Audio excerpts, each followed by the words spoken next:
বিদ্যুৎ সচিব এবং তিতাস গ্যাসের এমডি বলতেছে আমরা গ্যাস দিতে পারবো না। তাহলে আমি বানাবো কি দিয়া? এটা তো এপিআই মানেই কেমিক্যাল রিয়াকশন। আপনি কেমিক্যাল রিয়াকশন করতে গেলে লাগবে আপনার তাপ, আবার কুলিং সিস্টেম।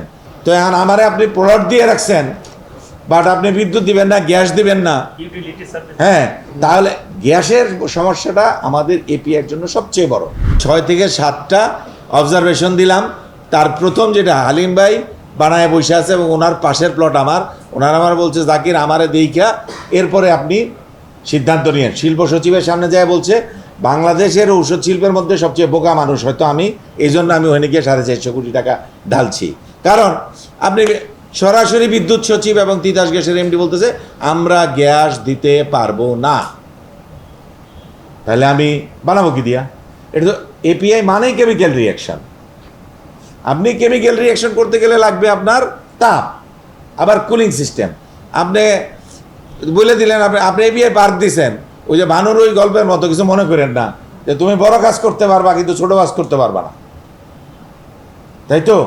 বাথরুম করতে যায়। তো এখন আমারে আপনি প্রোডাক্ট দিয়ে রাখছেন, বাট আপনি বিদ্যুৎ দিবেন না, গ্যাস দিবেন না। হ্যাঁ, তাহলে গ্যাসের সমস্যাটা আমাদের এপিআইয়ের জন্য সবচেয়ে বড়। এখন হালিম ভাই কীভাবে ম্যানেজ করতেছে আমি জানি না। ওনার ক্যাপটিভ কনজামশন আছে, ওইটা দিয়ে উনি আসলে ঔষধ দিয়া সাপ্লিমেন্ট করতেছে ওনার এপিআইটাকে। হ্যাঁ, উনি করে ফেলাইছে। এখন আমরা বুদ্ধিমান হয়েছি, আমি ওনার পাশের প্লট দেখা আমি বলছি ভাই আপনার প্লট আপনি নিয়ে যান। আমি অলরেডি চিঠি দিয়ে দিয়েছি বিসিককে, আমি নিব। শিল্প সচিবকে আমি বলছি 27টা কোম্পানি 42টা প্লট নিছে, এখানে সর্বোচ্চ 7 থেকে 8টা কোম্পানি হবে। 4টা হয়েছে, 2 ভাই আছে, একমি ইবনে সিনা, আর 3টা হবে।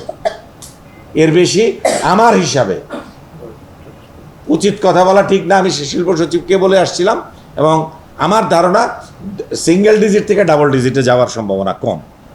সো করতে হইলে অবশ্যই আমাদের এপিআই করতেই হবে এলডিসি গ্র্যাজুয়েশনে। এখন আমরা যেটা করতেছি আমাদের এভাবে তো পড়ে থাকবে না। হালিম ভাইয়ের এই অবস্থা বা একমির এই অবস্থা তো রাখা যাবে না। সো আমরা সরকারের সাথে আলোচনা করতেছি জ্বালানির জন্য। ওনারাও চেষ্টা করতেছেন এখন 60-65 বিঘা নদীর দিকে নিয়ে আপনার গ্রিন কোল দিয়ে আমাদের পাওয়ার দেওয়ার একটা নিজেদের, এখন আমরা নিজেরাই টাকা ইনভেস্ট করে নিজেদের বিদ্যুতের ব্যবস্থা করতেছি। যেমন ইটিপিটটা আমরা করছি। ভাই ওই প্লট তো কোনো ডেভেলপার কোম্পানিকে দেওয়া যাবে না।